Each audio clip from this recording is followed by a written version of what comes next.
India market invest মাইন্ডসেটে আপনাদের স্বাগত। যা চ্যানেল নতুন এসেছেন তাদের কোনো প্লিজ চ্যানেলটাকে সাবস্ক্রাইব করবেন, লাইক করবেন, বেল আইকনটা প্রেস করবেন, তার সাথে অল বাটনটা প্রেস করবেন। নোটিফিকেশনটা কিন্তু সঙ্গে সঙ্গে আপনাদের কাছে গিয়ে পৌঁছাবে। টাইটান, দেখুন টাইটান এই কোম্পানিটাকে দেখলে দেখাবে আজকের দিনে কোম্পানিটা 3%-এর ওপরে একটা আপসাইড মুভমেন্ট দেখি। দেখুন মার্কেট যখন ওপেন হয়েছিল কোম্পানিটা ফ্ল্যাট ওপেন হয়েছিল, সেখান থেকে কোম্পানিটা কিন্তু ভালো একটা মুভমেন্ট দেখিয়েছে। তো এই কোম্পানিটা কাজ কী করে দেখুন স্যার, মেইন যদি বিজনেস বলেন এই কোম্পানিটার মেইন বিজনেস হচ্ছে জুয়েলারি এবং ডায়মন্ডের। প্রায় 85% রেভিনিউ কিন্তু সেই জুয়েলারি এবং ডায়মন্ড সেগমেন্ট থেকে আসে। বাদ বাকি 15% কোয়া থেকে টাইটান ওয়াচ আছে, টাইটান আই কেয়ার আছে, বেল্ট আছে, সেই সব সেগমেন্ট থেকে কিন্তু আসে। তো মেন বিজনেস কোম্পানিটার কিন্তু জুয়েলারি। জাস্ট কিছুদিন আগে Q1 রেজাল্ট বেরিয়েছিল এবং তার আগে কিন্তু আগের ফাইন্যান্সিয়াল ইয়ারের Q4 রেজাল্ট আউট হয়েছিল। সেখানে কোম্পানিটার রেজাল্ট অতটা ভালো করেনি, বা Q1 রেজাল্টও খুব একটা ভালো হয়নি। কেন? কারণ কারণ কোম্পানিটার যে মেন বিজনেস, সেই মেন বিজনেসের যে কাঁচামাল গোল্ড, সেই গোল্ডের দাম কিন্তু কন্টিনিউয়াসলি বাড়ছিল, যার জন্য এই কোম্পানিটার রেভিনিউতে, প্রফিটেবিলিটিতে কিছুটা এফেক্ট পড়েছিল। গোল্ডের দাম বাড়ার ফলে কোম্পানিটার বিজনেস, অর্থাৎ যে জুয়েলারি, সেই জুয়েলারি বিক্রি কম হয়েছিল, একদম খাস বাংলায় বললে। সেখান থেকে কোম্পানির রেভিনিউ কমে গেছিলো এবং প্রফিট কমে গেছিলো। তো স্যার আমরা চার্ট দেখলে বুঝতে পারবো লাস্ট 6 মাসের। দেখুন কোম্পানিটা কিন্তু নিচে চলে এসেছিল। নিচে আসার পিছনে কারণ একটু আগে বললাম, কোম্পানিটা হাই মেরেছিল কত 3886। কোম্পানিটা আস্তে আস্তে কিন্তু আবার সেই দিকেই মুভমেন্ট করছিল এবং কোম্পানিটা যখন নিচে এসেছিল তখনও কিন্তু আমি ভিডিওর মাধ্যমে আপনাদের জানিয়েছিলাম যেটা সঠিক সময় এই কোম্পানি চিন্তাভাবনা, কারণ company fundamental strong company, totally externally কারণে কিন্তু এরকম একটা সিচুয়েশন তৈরি হয়েছিল। এখন কোম্পানিটা কেন কামব্যাক করছে? দেখুন কিছুদিন আগে আমরা দেখেছিলাম যে গোল্ডের ওপর ট্যাক্স কমিয়েছিল হচ্ছে ফাইন্যান্স মিনিস্ট্রি, যেখানে তো বাজেটের দিন যেহেতু ট্যাক্স কমিয়েছিল, তার জন্য কিন্তু সেদিনকেও ভালো একটা র্যালি এই কোম্পানির মধ্যে দেখা গেছে। কারণ কারণ বোঝা যাচ্ছে যদি গোল্ডের দাম কমে তাহলে এই কোম্পানির বিজনেস বাড়বে। তো আজকে কেন 3% মতন বেড়েছে? দেখুন আজকের দিনে কোম্পানি 3% বেড়েছে, বা বলতে পারেন 5 মান্থের হাই মেরেছে। মারার পিছনে কারণ হচ্ছে ডিক্লাইন ইন গোল্ড প্রাইস, অর্থাৎ গোল্ডের দাম কমেছে। এটাই হচ্ছে কারণ কিন্তু, যেটা একটু আগে বললাম যে গোল্ডের দাম কমলে মানুষের পারচেসিং ক্ষমতা বাড়বে, আর পারচেসিং ক্ষমতা বাড়লে এই কোম্পানির বিজনেস বাড়বে। আর তার পাশাপাশি সামনে কিন্তু ফেস্টিভ্যাল সিজন আসতে চলেছে। তো যদি গোল্ডের দাম এখান থেকে আরও কমে তাহলে সোনায় সোহাগা দেওয়ার মতন হবে। তো স্যার লং টার্মের জন্য তো বেস্ট কোম্পানি অবশ্যই, এবং শর্ট টার্মের জন্য কিন্তু আপনি চিন্তাভাবনা করতে পারেন, কারণ ফেস্টিভ্যাল সিজনে এই কোম্পানি কিন্তু সবসময় ভালো বিজনেস করে। কারণ কারণ বিয়ের সিজন আসছে এবং তার সাথে সাথে বিভিন্ন কমিউনিটির মধ্যে বিভিন্ন রকম উৎসব কিন্তু চালু হয়ে যাচ্ছে। সামনেই আসছে গণপতি বাপ্পার উৎসব, তারপরে দশেরা, দীপাবলি। এইভাবে দেখলে দেখাবে আপ টু ডিসেম্বর পর্যন্ত কিন্তু কন্টিনিউয়াসলি কোনো না কোনো ফেস্টিভ্যাল লেগেই রয়েছে। তো এই কোম্পানির কিন্তু বিজনেস বাড়তে চলেছে স্যার। তো এই কোম্পানিটা আপনি রাডারে রাখতে পারেন লং টার্ম ইনভেস্টমেন্টের জন্য। তার পাশাপাশি যারা পজিশনাল ট্রেডিং করতেন তারাও কিন্তু চিন্তাভাবনা করতে পারেন। দেখুন আমি বাই রেকমেন্ডেশন দিচ্ছি না, আমি জাস্ট চিন্তাভাবনার কথা বলছি। এবার বাদবাকি আপনার ডিসিশন, আপনি কী করবেন।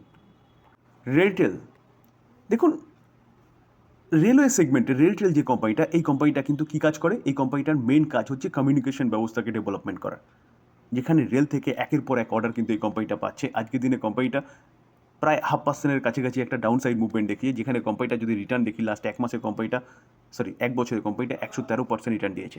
রিটার্ন দেওয়ার পিছনে কারণ কোম্পানিটার অর্ডার। দেখুন লাস্ট 5 বছরে দেখলে দেখাবে কোম্পানিটা 305% মতো রিটার্ন দিয়েছে। যে রিটার্নটা সেটা কিন্তু লাস্ট 2 থেকে আড়াই বছরের মধ্যে দিয়েছে, যেখানে 2023-এ যে আমরা শুনতে পেরেছিলাম গভর্নমেন্ট 54 লাখ করোড় খরচা করতে চলেছে রেলের ইনফ্রাস্ট্রাকচার ডেভেলপমেন্টের জন্য। তো তখন থেকে কিন্তু এই কোম্পানিটার র্যালি দেখানো শুরু হয়েছে, কারণ গভর্নমেন্ট তার লক্ষ্য নিয়ে এগোচ্ছে, এই কোম্পানিগুলো একের পর এক অর্ডার পাচ্ছে। স্যার আজকে 5ই সেপ্টেম্বর 10টার নিউজ এটা, যেখানে রেলটেল এই কোম্পানিটা কিন্তু আবারও একটা অর্ডার পেয়েছে। অর্ডারটা কোথা থেকে পেয়েছে? দেখুন নর্দার্ন রেলওয়ে থেকে। কোম্পানিটা অর্ডার কত করোড়ের পেয়েছে? অলমোস্ট 11 করোড়ের অর্ডার পেয়েছে। এই খবর চলতে দেখলে দেখা যাবে কোম্পানিটা কিন্তু ভালো গ্যাপ আপ ওপেনিং হয়েছিল, সেখান থেকে একটা প্রফিট বুকিং কোম্পানির মধ্যে দেখা গেছে।